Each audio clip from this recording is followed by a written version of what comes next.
Alright, the first thing I'm going to talk about before we hop into the VOD itself are going to be Zenyatta's goals as a hero. The way Overwatch is built in terms of feedback is it wants to make you feel really good for doing DPS and first-person shooter things, like killing people, dealing damage, landing headshots, all that good stuff. However, there's really nothing like that for support. So if you have your orb on a full HP Reinhardt who has, is just his shield up and is completely safe, it'll give you the same exact feedback as if you clutchly orb your Mercy right to save her from inevitably dying with Valcon. So you have to be very cognizantly aware of what is good or bad, because the game won't really tell you. For instance, with Zenyatta, the game, for whatever reason, does not track the damage that Discord Orb has dealt. It doesn't give you hit markers, it doesn't give you ult charge, it gives you no indication other than the new little HP bar thing that Discord does anything at all. So most people undervalue it, but in actuality, it is probably the single best ability in the game, doubtful even close, especially after Res gets nerfed. So with that being said, let's transition nicely into Zenyatta's goals as a hero. The number one goal is going to be using Discord Orb properly. So with Discord Orb, it's important to note that it is something that is more damaging than any one character on a team. So it is the most important thing to get right. On top of that, it is not nearly as straightforward as it seems. It's not put Discord Orb on the thing you want to die, because very often discording whatever is in the way of that high priority target will kill that high priority target first. So for instance, let's say you have a situation where there's like a D.Va, a Roadhog, and a Mercy on the enemy, and you've got, I don't know, some random DPS on your team. It may seem like the correct play is to discord the Mercy. However, chances are the Mercy's not going to be taking damage. So by the time your DPS plows through that Roadhog and the D.Va and finally get to the Mercy, she will die about 30% faster than she would have been had you not used Discord at all. However, let's say you discord the D.Va instead. That D.Va will die 30% faster, and then your team will start killing the Roadhog 30% faster, and then the Mercy will die 30% faster, and that's with only discording the D.Va. Now, if you discord the D.Va first, she'll die 30% faster, and then you discord the Roadhog, he dies like 60% faster, and then you discord the Mercy, and she dies like twice as quickly as she would have otherwise. So if you think about it, the way I want you to visualize it is like Discord has this effect where if you discord someone at the start of their HP bar and then they die, the entire rest of their team gets Discord orbed.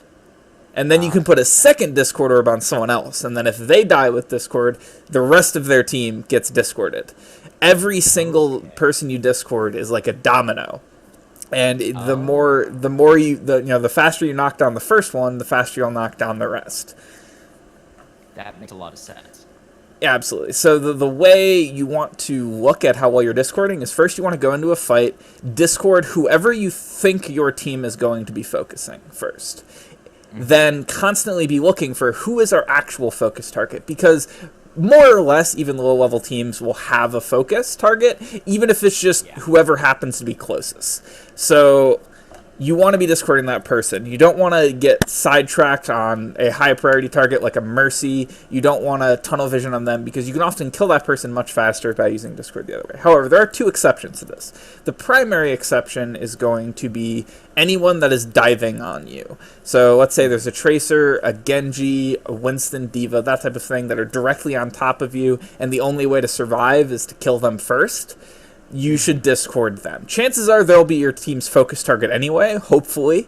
But you should always discord them, even almost always. So the secondary exception is going to be if there's a Pharah. If there's a Pharah and your team has a consistent means of outputting damage on her, like a Soldier or McCree, it can often be good just to leave the Discord Orb on the Pharah in order to, at the very least, apply pressure, while also raising the odds of your hitscan killing the Pharah. Because one of the things, the hitscan doesn't actually have to kill the Pharah. If the Pharah has to stay very far away or die, that means that she won't be able to go right in above your head and land easy shots. And if the Pharah is allowed to do that, then she will. On a side note, if your hitscan's not killing the Pharah and you're Zen, orb your hit scan, they're probably getting bullied. It's often a different issue. If there's a Pharah and a Mercy in the sky, you probably want to discord the Mercy, because otherwise the Pharah will be getting healed a lot through it. And if you discord the Mercy, at the very least, the Mercy will have to fly away, and then you can discord the Pharah. However, as I'm going to talk about with your weapon target in a minute, this Pharah is an exception. You will almost always want to shoot whoever you have discorded. However, Pharah is an exception because unless she's very close, it is extremely difficult to shoot a Pharah to the point where it's basically just a waste of your time. And you should be shooting whoever you would have discorded had there not been a Pharah. Okay. I consider myself extremely good at shooting down Pharahs because reading movement is basically my entire aim style, and that's why I'm terrible at aim mechanically, but I still manage to succeed in a first-person shooter. And I still often will not shoot at Pharahs because it's very unreliable. Uh-huh. So, any questions about Discord Orb? No, that makes a lot of sense. All right. So goal number 2 is going to be using your weapon properly. Zenyatta is special as a support because he is not mostly a healer. He's actually mostly a DPS with his Discord Orb and his very high damage weapon. He can out DPS most of the assault class, just in a pure raw number stat. He beats out, I believe, Genji, Pharah, and McCree. Like, as Overwatch League showed recently, too, Zen has had a lot of damage. Yes, Zen. The highest damage for, like, one of the Junkertown maps was the Zenyatta out of anybody else in the game. Highest damage from Zen. Mm-hmm. If you count in Discord, Zen should... if Discord counted towards your damage dealt, Zen would have gold damage every time, or he's doing something wrong. But anyway, so... with that being said, it's very important that you are making use of his weapon, especially since you have the ability with your massive ammo size to shoot for 8 consecutive seconds through your 20 orbs. You basically want to be shooting anything that is at all worth shooting. And the only things that aren't always worth shooting are like May Wall, Symmetra Shield, and Zarya Bubble if you're not going to burst through it to kill her. Mm-hmm. So with left click, as I said before, you are always going to be discording or shooting your Discord, except for when there's a Pharah or a similar exception. Someone in the air that is going to be hard for you to hit. And you are going to be basically outputting as much damage as you can with it. Obviously, with the priority being on staying safe. Never overly expose yourself to just output damage for the most part. And mechanically, it's very important that you make sure you are left-clicking once per shot. If you are holding down the left mouse button or spamming it, that will have an impact on your accuracy because your shot timing and your flicking won't line up, and that will kind of encourage you to have lazy aim as well, so you won't improve very quickly. Yeah, I still need to work on that. So now let's move on to alternate fire. Alternate fire, at least for solo queue's sake, is the most overrated thing in all of Overwatch, in my opinion. It is definitely good, but everyone thinks it overuses it heavily. And it goes back to that feedback thing I talked about before, where when you land an alt fire, it just feels super good. And you just kind of forget about all of the times where you launch an alt fire, nothing happened, launch an alt fire, nothing happened. So let's just look at the actual objective features of alt fire. What are the advantages and disadvantages? Well, the first disadvantage is that it deals, if you do it perfectly timed, half of the DPS of left click. Mm-hmm. 1/2. The second disadvantage is that when you're charging and after you have fired alt fire, you are unable to move, you are unable to use Harmony or Discord Orb. I call this getting caught with your balls out. You don't want to get caught with your balls out because very often in a fight, if you're charging your alt fire, suddenly someone will need Harmony Orb or a new Discord target, and you can't do either, and then you either have to just throw away your alt fire without really aiming it, or quick melee to cancel it, and then place it. The final disadvantage is that it will make your hurt box larger. It will make you slightly easier to hit.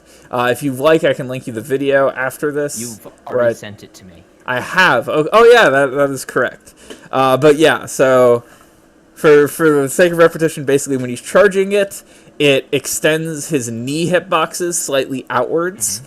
And then when he fires it, he lifts his feet up, which makes his feet hitbox go down because Overwatch. And then his head kind of goes into his chest, and his back hitbox goes up a little bit, which makes you much easier to kill, especially for a character like Tracer or a Genji right-click. Yeah. So I want to confirm with you, just to make sure you're okay with it. I want to record this session for myself so that I can review back on it later. Are you okay with that? yes, in fact, I actually am recording as well, because I've been meaning to. Perfect. To have an example for a while. So that is hilarious. All right. But anyway. So yeah, now what is Altfire good for? So Altfire is good for a couple reasons. One, primarily it allows you to hide without wasting time. If you are hiding behind a wall, you can also be charging up your Altfire, which is pretty much the only reason why, one of the main reasons that Altfire is so used by the Overwatch community is because pro players, they see pro Zenyatas hiding and charging Altfire all the time, to the point where they're left-clicking very little in general. Well, that's because at that level, in the dive meta with Lucio Zen especially, if Zenyatta was left-clicking, he would have a Winston fall on his head and then he'd instantly die. So he would basically just discord and then hide. And while he's hiding, well, I may as well charge up an Altfire. However, that's not really how it works out in solo queue. However, if you're in a situation where you do need to hide behind a wall, and you should always be hugging a corner, but I'll get into that a bit later, you may as well charge an Altfire. So that's not a bad thing to do. Just make sure you aren't being overly scared, otherwise you'll limit your output. The second advantage of Altfire is that it allows you to charge your damage into one burst. So if you're poking, you can potentially one-shot someone. So what this means for Altfire, if we put these advantages and disadvantages together, is that Altfire is ideal for poking, because it allows us to very safely send out poke, where we only have to expose ourselves for a little less than a second while being safe for the other three. Makes us less predictable, so we're less likely to get picked by, I don't know, a Zen Altfire.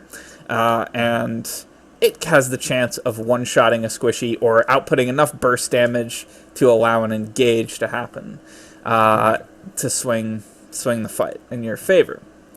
The other thing it's good at is for charging up damage when there's no reason to be left-clicking. So if you can't see someone, but you know you will within the next 3 to 5 seconds or so, may as well charge up an Altfire. Yeah, I actually do that near the end of this VOD. I was very pleased with that, because I managed. So for instance, a Mei who uses her Cryo Freeze may as well charge an Altfire. Reaper in Wraith form may as well charge an Altfire. Genji using Deflect, actually I don't recommend using Altfire in that situation, just want to bring it up. Because he will almost always do his maximum evasion stuff right before you shoot it, and he has a few of those options. So you're only going to hit like 1 or 2 orbs, and then you're giving him like 3 to 4 seconds of free time to kill you, and all you need is 3 orbs in a melee. Or a headshot, a body shot in the melee. But let's not get too specific. So, generally with Altfire, you're just going to be using it for poking, and you're going to use it in situations where you can't see anyone, but you think you will soon. Any questions about that? Nope. No All right. questions. Goal number 3 is going to be using Transcendence properly. So Transcendence is probably, outside of like Valkyrie and maybe EMP, the most powerful ultimate in the game. So it is very important you use it correctly. So first off, the only purpose of Transcendence, or really any other ultimate, is to win a fight that you wouldn't have won otherwise for your team. It doesn't matter how many people you save. It doesn't matter how much damage an ultimate does or how many people you kill. I keep seeing a question asked in the Ask for Coaches section, like, how many kills is good enough for Dragon Blade? It's like, it doesn't matter. 1 could be too many, 1 could be enough, and 4 could be too few.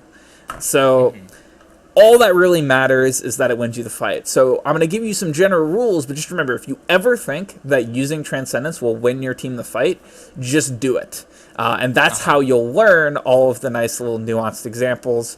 Outside of certain situations where you accept losing a fight, maybe because you will desperately need it for like a Graviton later, that's kind of iffy. Situations like that can arise, but nothing I can give you a general rule for. So that being said, the number one way you're going to be looking to use Transcendence is as a defensive ultimate. What a defensive ultimate is either Transcendence, Sound Barrier, or kind of Coalescence, but not quite. And what it does is you use it in reaction to an enemy key ultimate. Not necessarily a power play, like them pushing forward on your team, even though it feels like a defensive ultimate. That's not what I'm referring to. I'm specifically referring to the enemy using Graviton, Dragon Blade, Earth Shatter, one of those big ultimates that can wipe your team.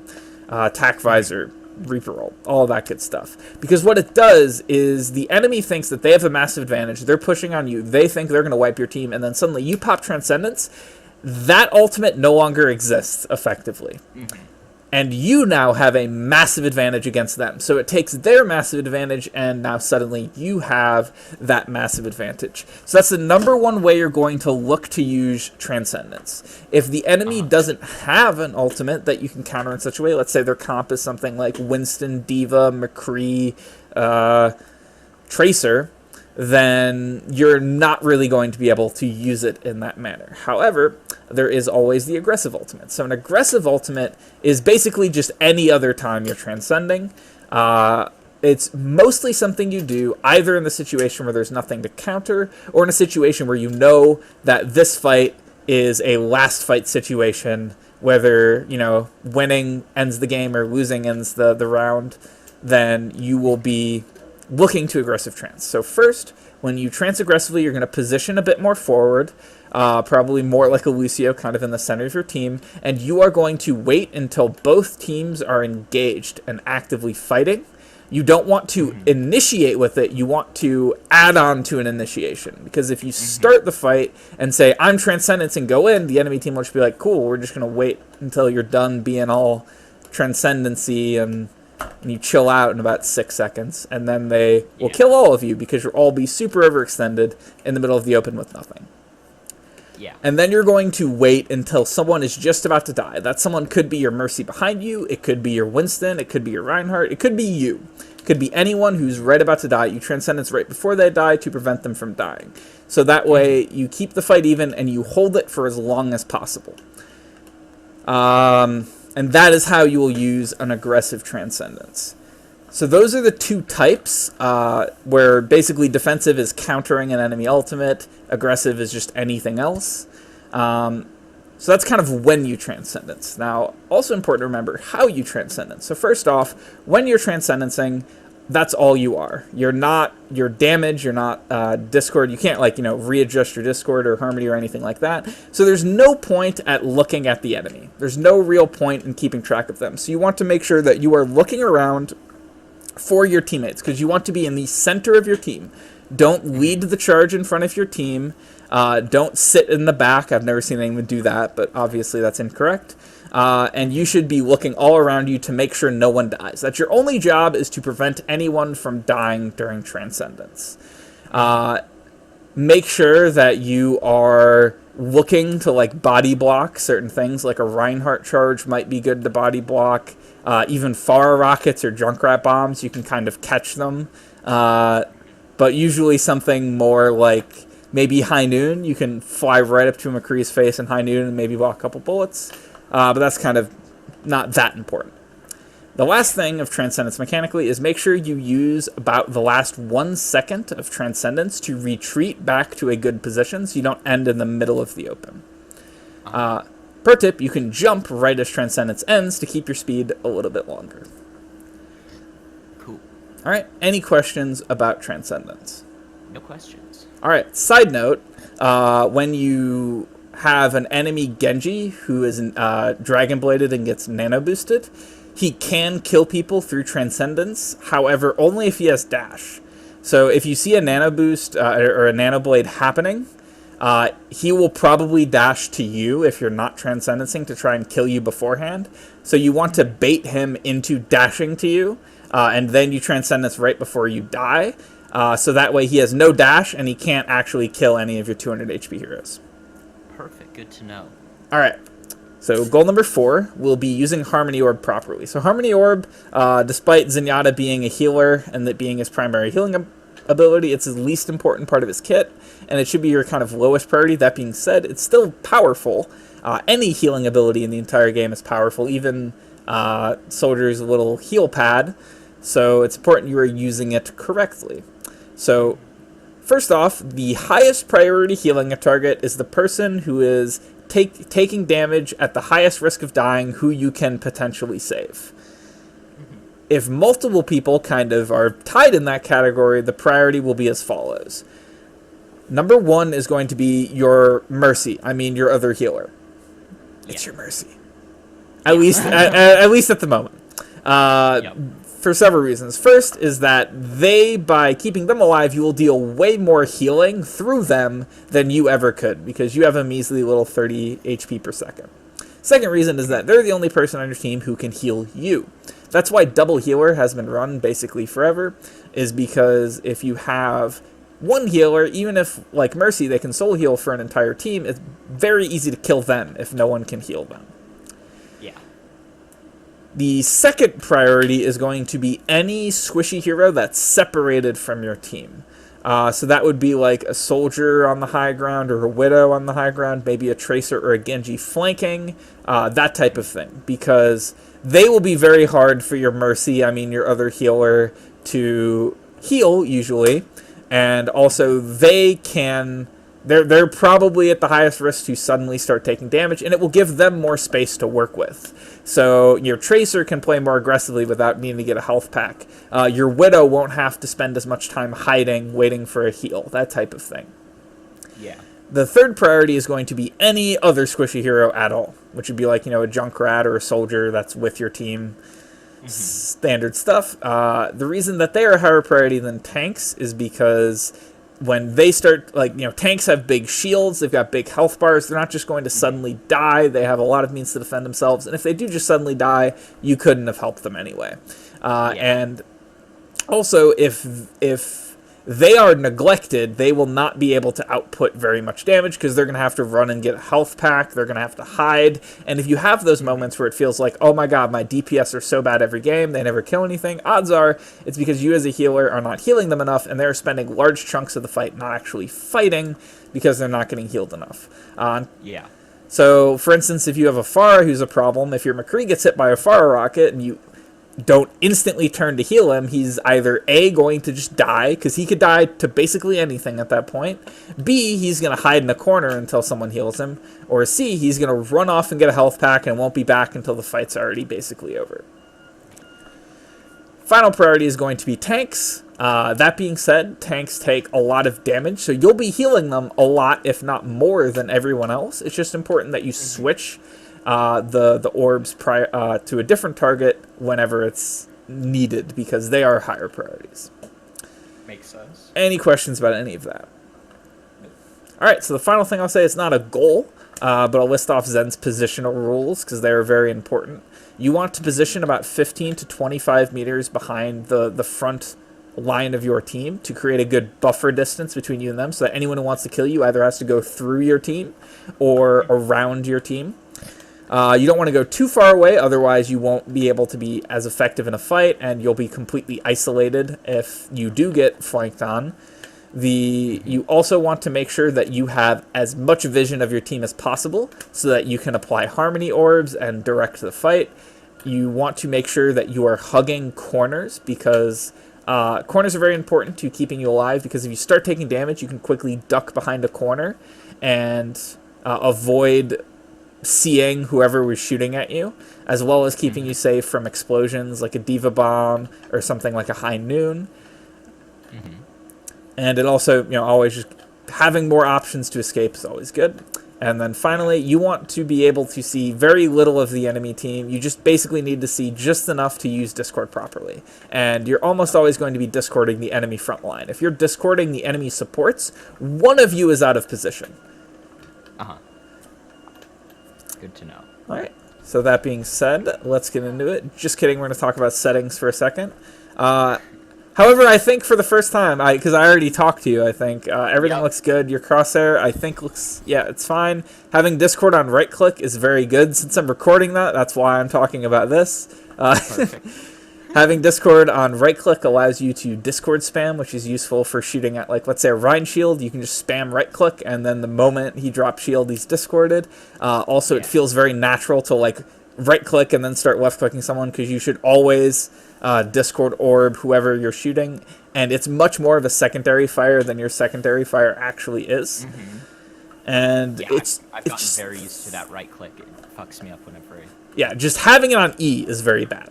Because anytime you press Discord Orb, you have to move your finger off a movement key, which means you're not moving that direction. And whether you realize it or not, that would make you less, either less mobile or less inclined to actually hit Discord. Because you should be hitting Discord quite a lot. Yeah, I like have nothing bound to E on any character. I'll tell you what I have bound to E on every single character. I need healing. That's actually a good idea. That's my ability 1 on every character, the default piece. I need healing. I love it. Alright, so minor thing when just you see your Widow kind of running headfirst into a bunch of Junkrat mines or bombs, I'd probably go ahead and Harmonier. Also, this is here. I would probably shoot at that. Yeah.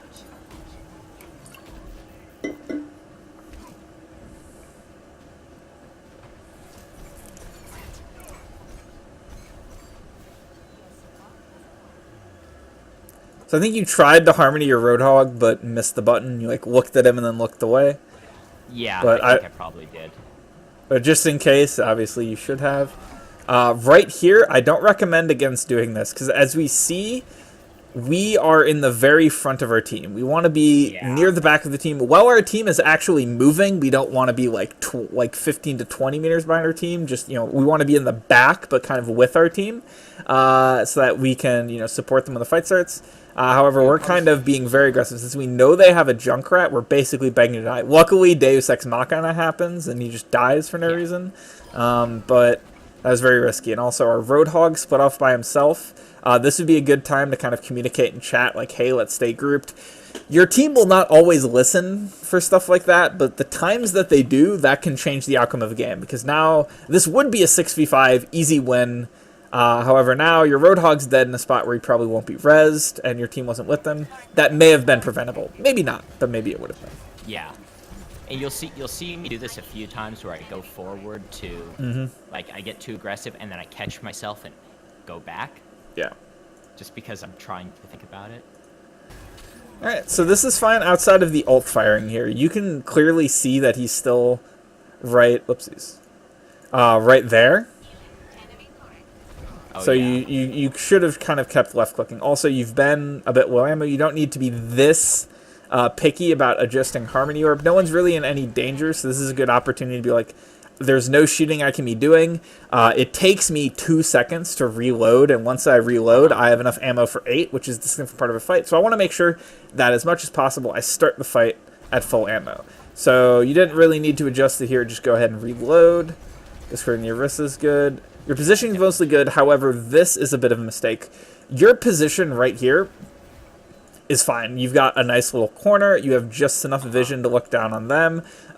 It's a bit suboptimal that you don't have vision of your team, but there's nothing you can really do about it in this situation. And as I mentioned before, you need to be as active with your shooting in a fight as much as possible. And just in general, the way that you influence the game is by doing as much stuff as possible during a fight. So taking these like 4 seconds or so not doing anything can very often be the deciding factor of a fight, and people don't really even notice that. Because let's say you had stayed here. Obviously, you didn't have vision, so I wouldn't necessarily know. But let's say you stayed here, and then you'd seen this Mercy, and since, Orisa Shield's the only alternative, it's fine to shoot the Mercy. And then you had discorded her, and you shot a few times. Maybe you body-shotted her, and then Widow body-shotted her too, and then she's dead. But you walked over here. So we won't know if that would have happened. But based on how this went, I think that was very likely. If you had just kept shooting at her, had her discorded, she probably would have died.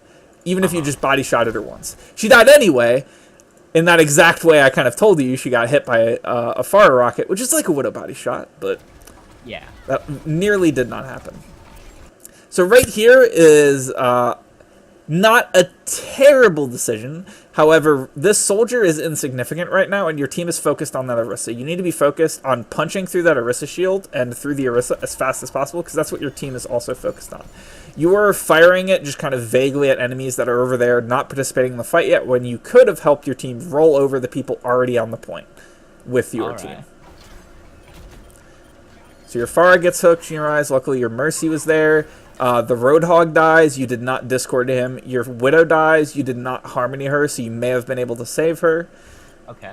And this is where it's important to have as much vision of your team as possible, because when you were looking over here, you didn't see your Pharah get hooked, you didn't see your Widow taking damage, and you didn't see who your team was fighting. Makes sense. Harmony your Mercy. That's always a huge priority. We saw her get hit by that mine. So we definitely should be orbing her as soon as possible, because she's the #1 priority, especially in this meta right now. Okay.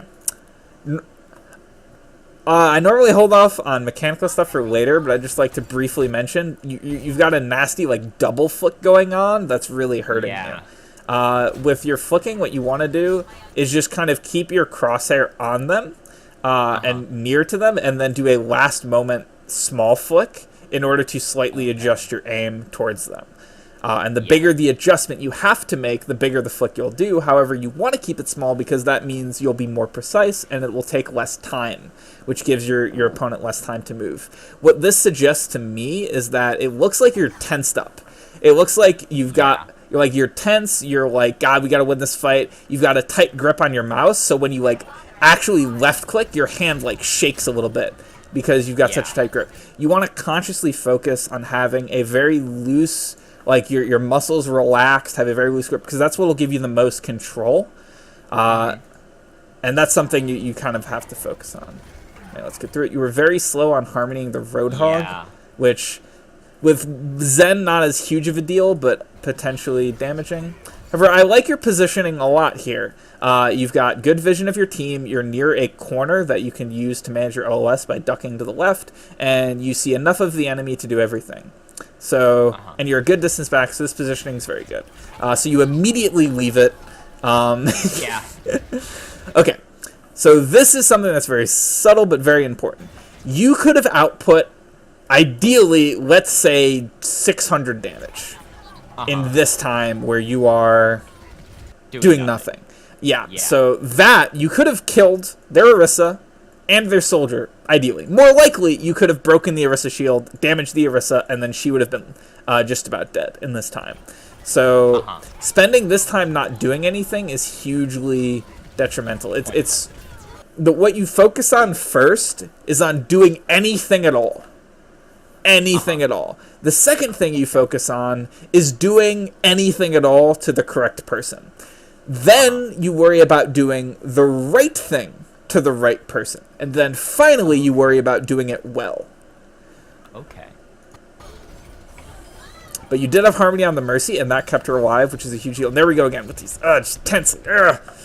Yeah, that's a big issue for me, is I tend to be I get super tense when I'm playing. Yeah.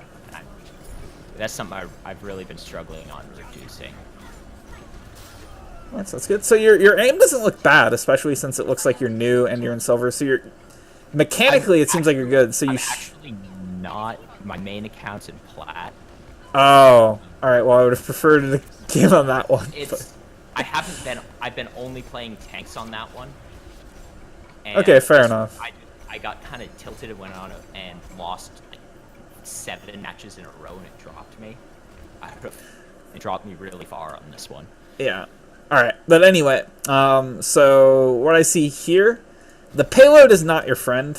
Don't jump on it. Yeah. What being on top of the payload is a very common position everyone takes in Overwatch. I don't know why. In my opinion, you are basically like there's a bunch of bikers chatting outside a CD bar, and then you jump on top of a car next to them and just spread your trench coat open and flash them. You are literally begging to get your ass kicked. Whenever you jump on the payload, that's basically it. Because let's say I'm on this nice little pedestal, I have no cover anywhere near me, and I can't really back up because the payload doesn't even let me do that without jumping. So you're just making yourself as vulnerable as possible. You want to kind of stay behind the payload and use it for cover, not be on top of it. Yeah. So here you potentially lost your diva her mech by getting caught with your balls out a little bit.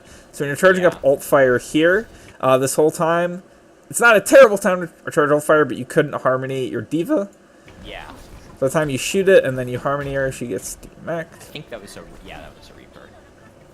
So that was more of an awareness issue, where if you had been farther back where you should have been, about 10 meters behind your diva in that situation, you would have probably seen that and known not to charge alt fire or to unleash it sooner and help kill the Reaper after harmonying the diva.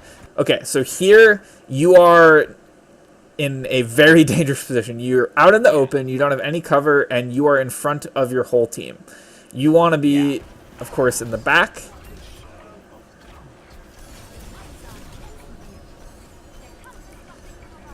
Okay, so let's just take quick stock of the fight. This is very important as a support. What we've seen in the kill feed so far is that we have killed 2 people, lost 1. They have rezzed those 2 people. So we are actually down a person. So we are in a very disadvantageous fight. Because they have Valk Beam, we have nothing, and we are down a person. Playing careful, I would... Okay, so this is not a defensive ultimate. No one is at urgent risk of dying. Orisa ult is not really a ult you counter with Transcendence. And you are not no one is in any position to take damage. So what's going to happen is your team is going to be like, we need to use Transcendence. I'm going to run forward. And by the time they actually get in a position to fight, Transcendence is going to run out. They're going to be out in the open with no cover, and they're going to die. Let's see if I'm right. Nope. Everyone ignores your Transcendence, which is actually probably the correct play. Except your diva, who does die. So here is a big mistake that's very common. Do not Discord Mercy and Valkyrie unless for some reason you know you can kill her. Mercy and Valkyrie is the hardest thing to kill in the entire game right now, at least. Yeah. So generally discording anything else is good. And I should have... Pharah! Yep.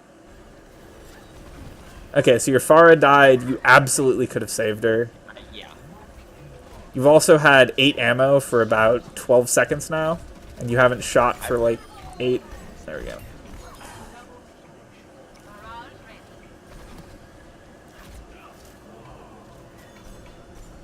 Just work on not canceling reloads. No, that wasn't a huge deal.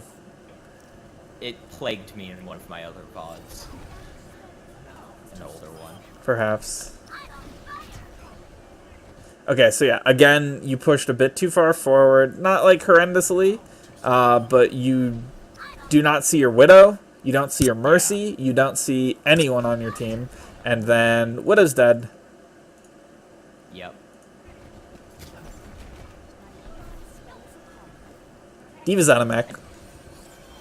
Your Mercy rezzed and didn't have Harmony on her, so she was exposed.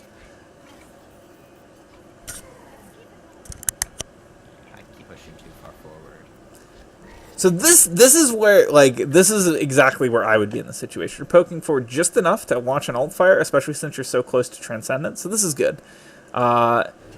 Just wouldn't push too much farther forward. That's still fine, but once you see there's a Hanzo there, I'd be like, nah, I am not messing with the Hanzo. If things go well for me, I'll hit him a couple of times for 100 damage or whatever, and then things go badly, I'll instantly die. So I don't mess with Hanzo.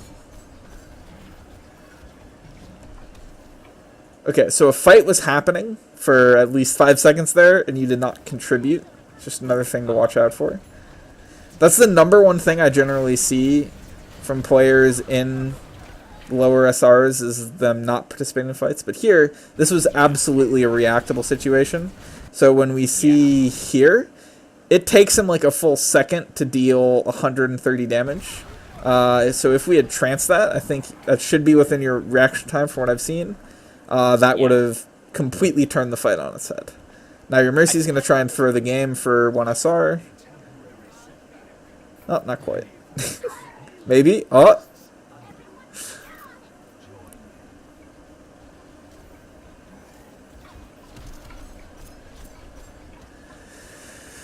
So yeah, this is a situation where I'd definitely be alt-firing. Our team hasn't actually started a fight yet, and against a Hanzo, peeking like this is very dangerous. We could, again, instantly die at any moment, especially since we just saw our Mercy res. That's very scary. And we are not going to kill anyone. Whereas if we alt-fire, we could actually kill. However, right here, we're getting caught with our balls out again. Yeah. And then I don't flick up and drop it on the Pharah, so that's... Yeah. I mean, she's not on your screen, so she doesn't exist anymore. Is what Yeah. But I should, like, notice she was low. Trance? Okay, so you need to be a bit faster than that. He had enough time to kill someone. He should have killed your Pharah, but somehow he didn't. You're going a bit too far forward, because your Pharah is behind you. You don't need to be at the same place with your team. You just need to have your healing thing around them, and you can see that visually. So you want to be in the middle of your team. So when you're right here, this is good. You just barely have your Mercy and Diva with maybe like a meter or so of leniency. And then you have all this distance behind you that your Pharah can potentially take advantage of. However, when you move up here, you may have accidentally just taken your Pharah out of trance and then Soldier killed her. That could have happened. I think you meant the Harmony of the Roadhog there. There you go. Okay, so this is fine outside of your positioning. Again, you're pushing up, you're Wing a bit too much. You're not managing this line of sight wall, which is very important. So like right here, you can be like, okay, this is good because it's like I can just barely see who I was shooting at, and then I can move to the left to keep seeing them, move to the right to not see them. However, in this situation, we turn and see Diva. So we do not need to see anything over here anymore, so we should back up to make sure that no one over here can see us. Okay, that makes sense. But we move forward instead, and then we get hit by a Helix rocket because we peeked the Soldier on accident. Yeah. Okay, discording Reaper here is more important than finishing a reload because that is dealing a burst damage to the Reaper because you know your whole team is going to try to kill him, or hopefully your Roadhog will. So discording him here would have had good odds of actually killing him. So we see he barely has any health left. If we had actually discorded him, he would have died. Makes sense.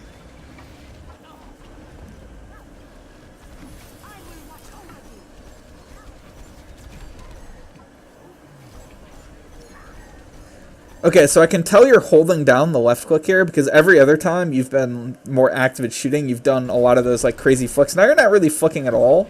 You're just kind of keeping your crosshair vaguely on them and then hoping it hits. So I notice if we look at each shot, there's no flicking whatsoever. You should be flicking usually at least a little bit unless you're placing your cursor somewhere and then consciously placing it there to lead a target in advance.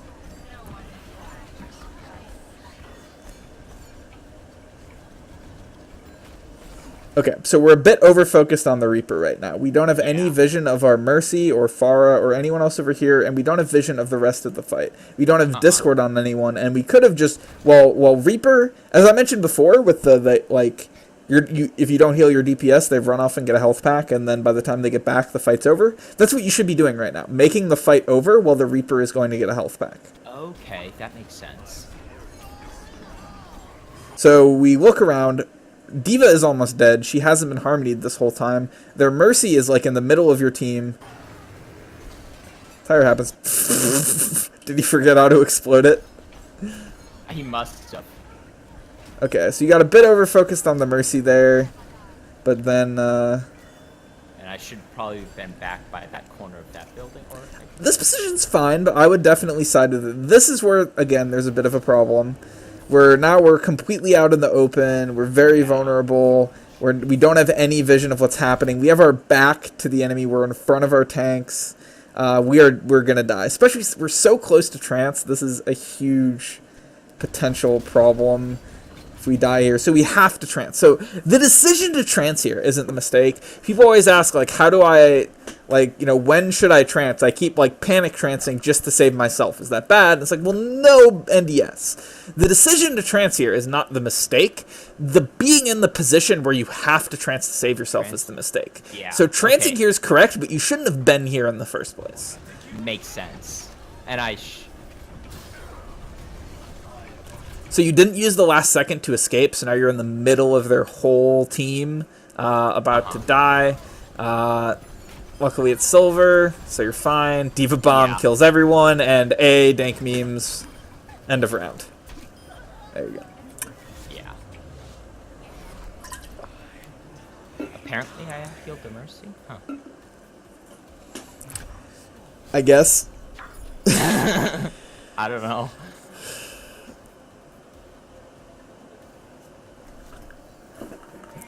And then this is the section you can skip a little bit because I play Torb for the first point. Yep. Let's do that. Alright, now you're done. Yeah.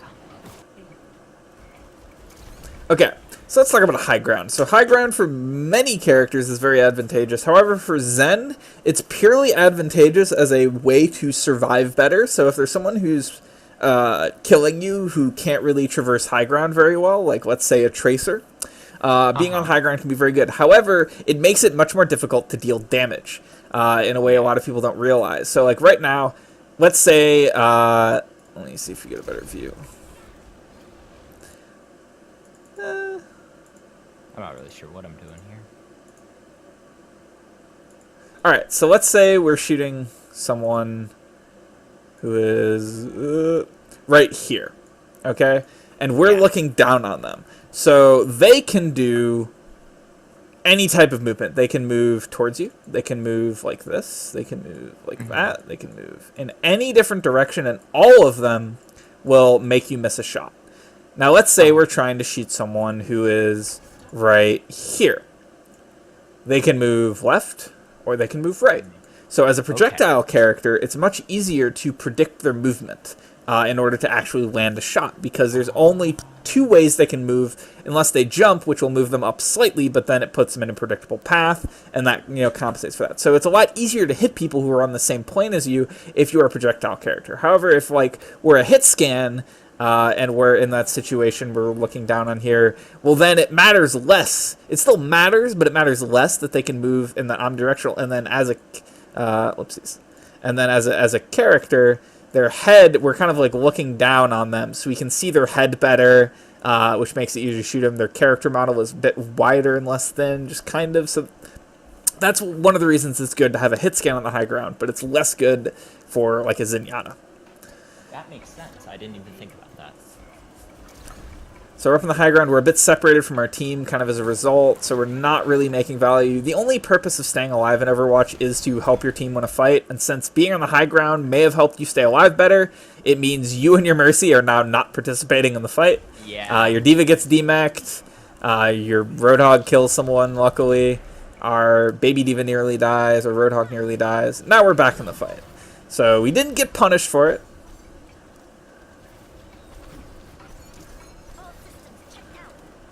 So we're a bit too active. So the advantage, again, of throwing out ult fires is that we can be safe and then suddenly poke out and deal damage. But we're spending our time charging ult fire in the open, which kind of defeats the purpose. We may as well just be left looking at this point.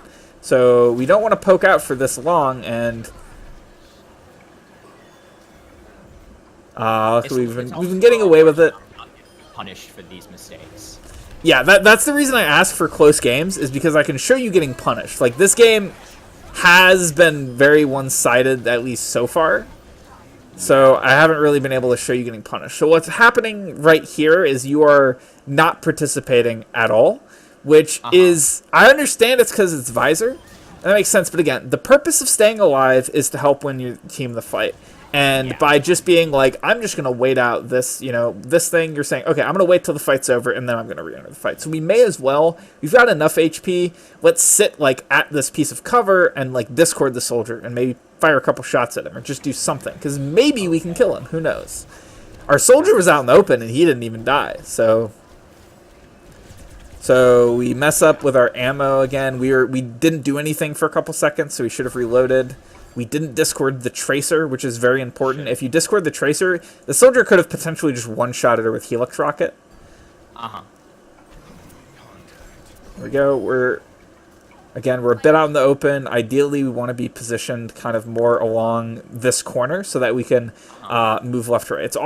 You always want to try to have your movement be left-right, less forward-backwards. So if we are, let's see if you have like a vision spot of it. Okay, so like right here, if we want to no longer see this person, we can take 2 steps to the right, and then we don't see them. And then if they move a bit to the right, we can just move a bit to the left, and then now we can see them. So that, whereas a lot of people would say, like, okay, if there's an enemy, like right here, I'm going to move forward around this piece of cover and then see them. When actually, all you need to do is take a bit step to the left, and then suddenly you can see them. That makes sense. Okay. Yeah, I don't know what. I shouldn't have walked out there. Okay, so yeah, again, you're doing the crazy, like, tense flux I can see. We're very far forward. We're begging for death. Roadhog wants to give it to us. I guess he doesn't actually, no. He's vegetarian or something. Yeah. At least I'm able to see where I should be getting punished. Yes. So yeah, you haven't gotten punished yet, but you definitely should be. So here we're a bit too far forward, a bit too out in the open, and it's making us have a hard time seeing what's actually happened in the fight. We're autopiloting out a little bit of our aim, and there we go. See, this is a perfect example of hugging a corner. Whether it was accidental or not, there is a soldier shooting you here. Like right at this second, there's a soldier here, and he wants to shoot you. But you're kind of near a corner line of sight. So you can take a step to the right. What soldier? There's no soldier. He can't shoot me. Okay. Yeah. And then he helix rockets the Hummer. Or the totally not Hummer, I mean. Otherwise, there'd be copyright issues. Here would be a time where you could look to use an aggressive Transcendence. Roadhog's critical. The fight is engaged. Before the soldier died, probably. Like, I'm not saying you should, but this is what it usually would look like. Let's say the soldier didn't get hooked, and this didn't happen. This might be a good time to aggressive trans. Just to point out there. In this situation, I wouldn't, but it might look something like this. It's not a bad time to Valkyrie, though. I probably wouldn't have either, because the fight's pretty even, but if we have trance, it's fine. So you're tunnel visioned on this Roadhog, who's not in the fight, and since he's not in the fight, you don't care about him. Like, you don't want to expose yourself to him, but you don't want to actually focus on him. Someone just came to our door. All right.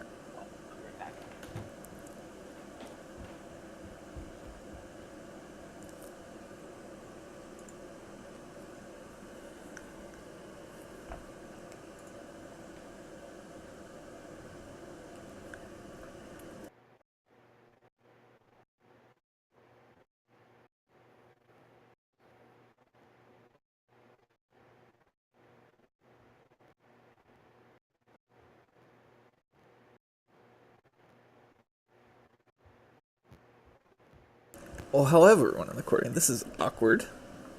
If anyone is watching this, just like you to know that I hear him coming back. Okay, he's back. All right. So Yes. let us continue. So as I was saying, you're a bit over focused on this Roadhog, even though he's not in the fight, so you don't necessarily need to be worrying about him. We jump and flash the biker game. Luckily, again, he's vegetarian, so he doesn't hook us. But we clearly see here. There's a Roadhog. We jump on the payload. He's looking right at us, and then we hear clink because I don't know. That's no reason to miss that hook, but he did. Silver. That's why he missed the hook. Yes, true. Okay. Speaking of silver, you are focused on this Roadhog who's in a corner without hook, and meanwhile, just listen for me. What do we hear?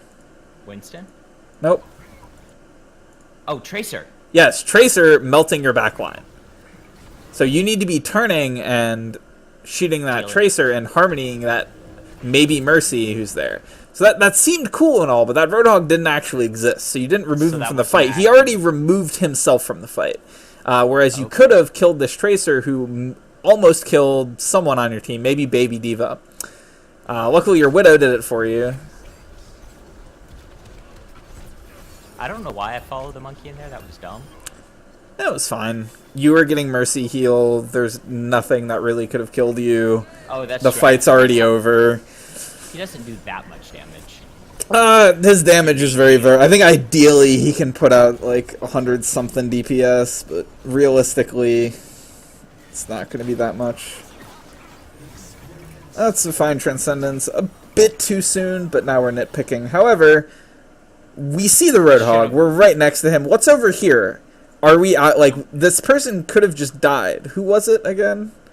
Our soldier. He could have been just outside of our trance range and then gotten killed by the Mei, and we don't know. Or he could just be getting killed by something else entirely. So yeah, same thing I've been saying before. You're out in the open. You're exposed. Fight's already over, so it doesn't necessarily matter. You need to kind of train your ears to listen for stuff like Roadhog Hook happening. Your ears and your eyes to like recognize the visual cues of it. Because very often what you need to save your teammate is just harmonying them and then discording the Roadhog and then killing him. Because you can very often just kill him before he can even vape during the hook thing. Because he's going to burst quick melee and then he's going to go for the vape. Another tip, while it wouldn't have applied to either of these situations, Roadhog can't actually burst for 200 on hardly anyone. However, he can burst for 175 on just about everyone. Because the hook does do, it's like either 20 or 25 or 30 damage, I don't remember. But if you heal whoever got hooked, he usually can't quite one-shot them if it's a 200 HP hero. So that is a bit of a pro tip for you. So unfortunately, we use Transcendence for something else, and then Visor happens. This just happens, so... Still think that Trance was fine. However, your positioning is not fine. We're running in a straight line, which makes it much easier to kill us. Did you take control from me? I didn't. I don't think I did. Did you click the white flag? Because I don't have control anymore. White flag? I apparently left. I can't control anything. Alright, it says I left. It does say you left. Let me refresh, I guess. I don't think I did anything this time. But I don't know. Let's just... Man beta. Fair. Okay. It instantly kicked me. Okay, it says you... Oh.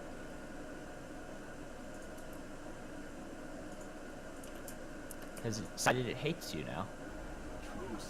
Alright, now it's working. Zouster banned me. Alright. Where were we?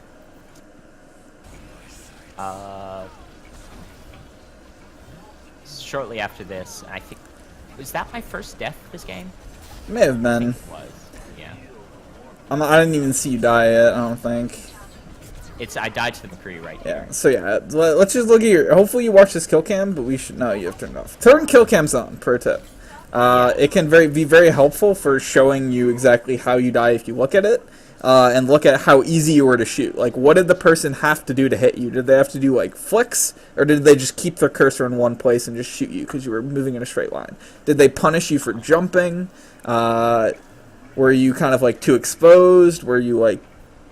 Did you get headshot because you crouched? Stuff like that. Yeah.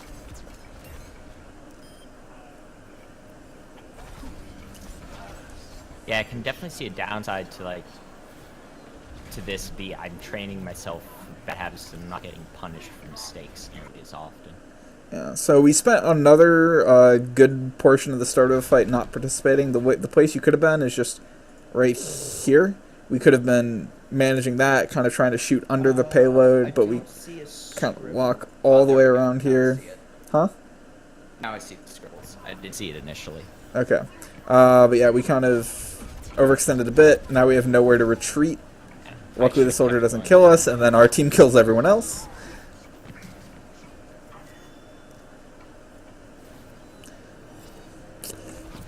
A bit over-focused on the soldier, but if you knew the fight was already over, that's fine. Yeah. One thing I'd like to talk about, however, is this. So, Zenyatta is very powerful on the mic, just communicating Discord orbs. Because communicating stuff will increase the odds of your team focusing.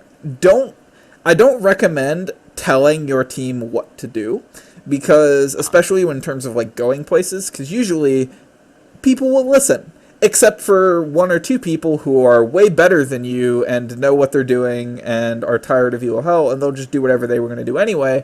And normally that's who your team follows. And if you have 4 people doing a really smart play and 2 people doing another really smart play that's different, they will lose every time to 6 people doing an absolutely retarded play.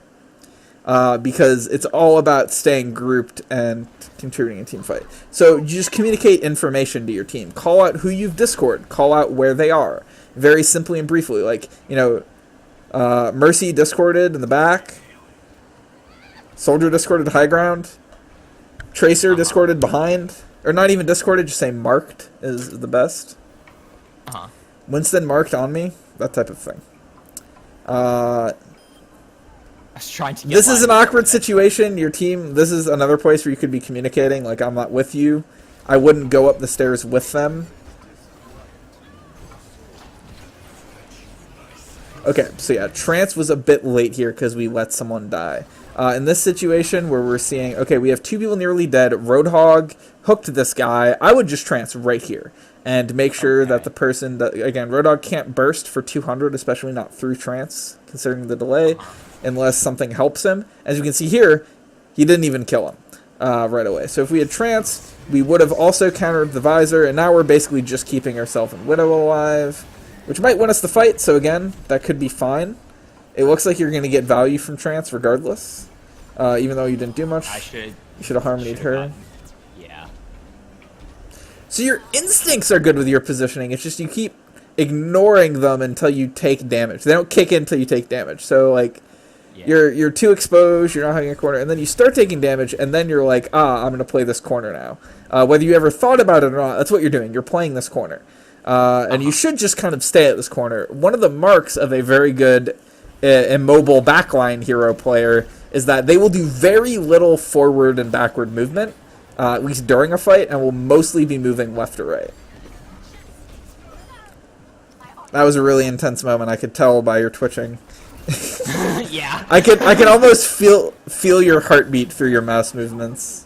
You probably honestly that's the best way to tell how I'm feeling. It's just my mouse movements get worse and worse and more tense, the more stressed I am. Which is also that's why I can only play hit scan well when I'm really relaxed.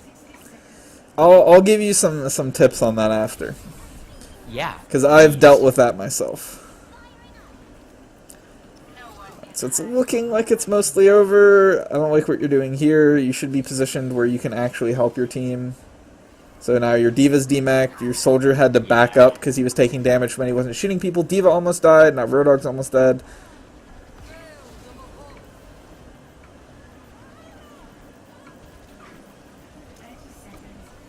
So I would still be playing that corner. Once again, you're out in the open. If you die without having Trance up, that's a crime. That's a felony right there. Good to know. Remembering it like that will help.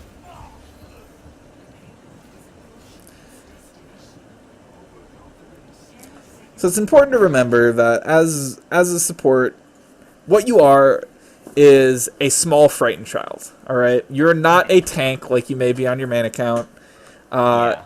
You are a small frightened child. Roleplay is very important in Overwatch. Okay. Everyone should. You need to roleplay as a small frightened child. You have the like tense, scared arm down, but you need to actually play out the rest of your character. And what these are, what this is right here. What do you see? Dead Widow. No. Ignore that. Oh, okay. A corner. Yes, it's a corner, but what else is it?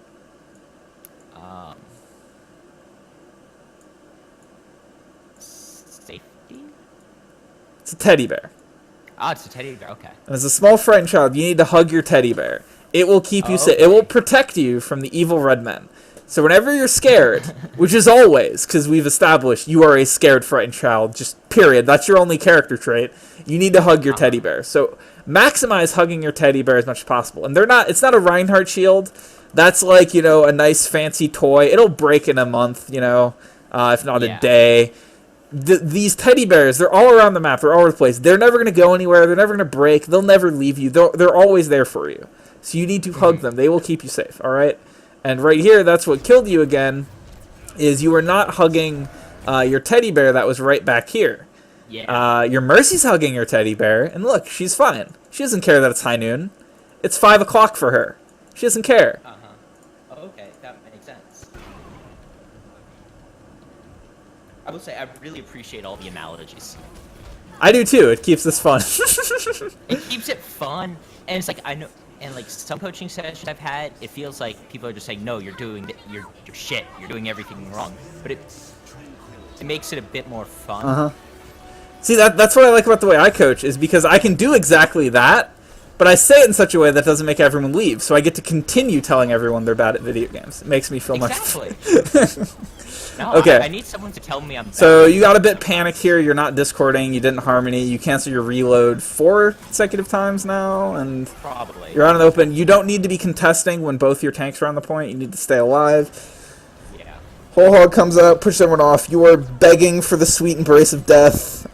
They will not grant it to you, though. Okay, so that's the pod. Yeah. Alright, so everything I've gone over, I know you're going to have this recorded, but either way, it's still a lot to digest, so I'm going to give you some homework that I always give, 2 to 3 things to focus on as you play to help you improve as Zenyatta or just in general. So the number one thing I want you to focus on throughout this is managing uptime during a fight. That is like the first thing that a lot of people overlook. That's just the corest fundamental in Overwatch outside of be with your team. So just make sure that you're keeping track of, are we fighting? Is this during a fight or in between a fight? Those are the only real 2 states of the game. Like really there's 3. There's like pre-fight, mid-fight, and post-fight. You know, pre-fight is poking, mid-fight is the important part, and post-fight is cleanup. So keep track of where you are in the game, because that will be like how, if it's post-fight, I can play much more aggressively and go for poke. I'll write all this out for you, by the way. Not this quite as much, but all of the homework. I know what you mean. And mid-fight is, you know, the part where I need to just do as much stuff as possible. And pre-fight is where I need to make sure I'm in a very good position. I'm set up for the fight. I'm doing poke damage to charge my ultimate, maybe get a pick, all of that stuff. So keep track of that. And make sure that when the fight is happening, you are keeping track of when the fight is actually happening, and you are just doing as much stuff as you can. You're getting as much value as you can out of Discord, out of Harmony, out of your weapon, Transcendence, when it's a good time, all of that good stuff. Does that make sense? Yes, makes a lot of sense. The second thing I want you to work on is your mechanics. So your movement overall was very forward, backward, straight line. I want you to be more comfortable in establishing yourself in a certain position and playing a corner, using left-right movements, and only making macro movements when you need to go somewhere, not just kind of passively. You didn't have a jumping problem, which is rare, but good. And then the next thing... I used to have one. On tanks, like, you're a tank player. How do you not... Tanks actually are supposed to jump a lot. So I can't believe. But anyway. Maybe. As far as I'm aware, tanks are actually supposed to jump a lot. Because their hitboxes are so big that they're always a free target. And jumping makes them occasionally not a free target. But anyway, the other thing I want you to do with your mechanics is focus on trying to be relaxed. Now, there's a few techniques. One, I want you to... have you ever played or watched Melee? No. Okay, well, there's a guy, Leffen, and he is, as the commentators humorously point out, a sire. You can see him after most stocks and after every game just deeply sighing. That is something I actually do to keep myself calm, is after a fight's over or after something's happened, I have a moment to collect myself, just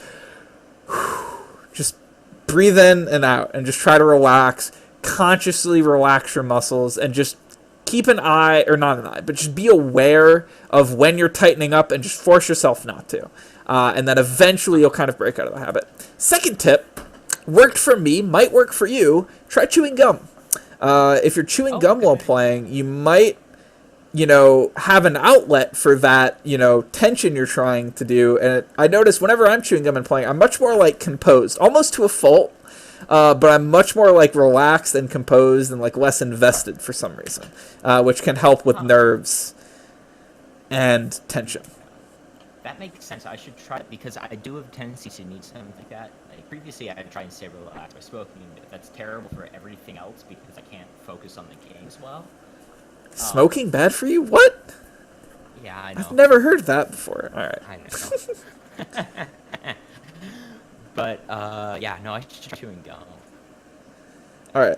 So the third thing I want you to focus on, it was mostly all right, but just overall, it seemed like there was a bit of a lack of urgency in your play in terms of like your actual goals. So just like this is basically goal 1 again, but just try to be urgent about it. Try to accomplish the goals and have the uptime like urgently. Try to put that harmony orb on someone as fast as you can. Put that discord on as soon as possible. Transcendence that visor. The second you hear it come out, unless you know you can afford to wait a second. All right. So do you have any questions about any of that? I don't. That was very in depth with everything. All right. Excellent. If you have any questions, feel free to message me. If you'd like coaching on any other healer, it's the same thing. Just send me a VOD and I can coach it. If you want more Zenyatta coaching, give it, let's say, 3 weeks to a month for you to implement everything, and then we can kind of revisit what you need to work on next. Otherwise, it'll probably be mostly Zenyatta stuff from this account because I'm trying to use this account to actually play other stuff. Yeah, I recommend that. A lot of people view that as like, like despicable smurfing, like all smurf that. But no, I think it's a very good idea. I have an alt account where I play basically just DPS to kind of like keep my aim sharp, learn more about the game. I've used it for tank before, and it's much lower than my main because I'm not very good at it. Not because I'm throwing or like trolling or trying to lose. It's just it gives me a chance to play other stuff. Because if I played McCree in Grandmaster, I would just get dumped on. I wouldn't learn anything because I wouldn't be actually playing. Anyway, otherwise, if you'd like, I'd really appreciate it if you went into the reviews comments section and left honest feedback on my Zen coaching. I will. All right, appreciate it. All right. Thank you very much. No I problem. will hopefully see you in a month or so. All right, hopefully I'll see you in GM. Hopefully. All right, See ya. have a good one.